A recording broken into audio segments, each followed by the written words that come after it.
Hi my dear competitive aspirants, welcome to Telangana BC study circles. ఇప్పుడు మనం మాట్లాడుకోబోతున్న అంశం అధివృక్క గ్రంథి, adrenal gland. It is also a endocrinal gland. ఇది కూడా మానవ శరీరంలో ఒక అంతఃస్రావిక గ్రంథిగా పిలువబడుతుంది.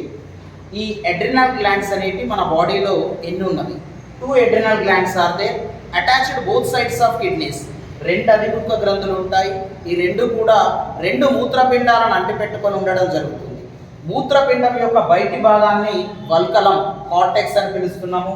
మూత్రపిండం యొక్క లోపలి భాగాన్ని దవ్వ, మెడ్యుల్లా అని పిలవడం జరుగుతుంది. సో వల్కలం స్రవించే హార్మోన్స్ కార్టిసాల్, ఆల్డోస్టిరాన్ మరియు దవ్వ స్రవించే హార్మోన్ అడ్రినలిన్. దీనికి మరో ముఖ్యమైనటువంటి విషయం ఏంటి అంటే, ఈ అధివృక్క గ్రంథిని మానసిక ఉద్వేగాలను కలుగజేసే గ్రంథి అని పిలవడం జరుగుతుంది. అంటే మనిషికి కోపం రావడంలో ఈ గ్రంథి రిలీజ్ చేసే హార్మోన్ చాలా క్రియాశీలకమైన పాత్రను పోషిస్తున్నది.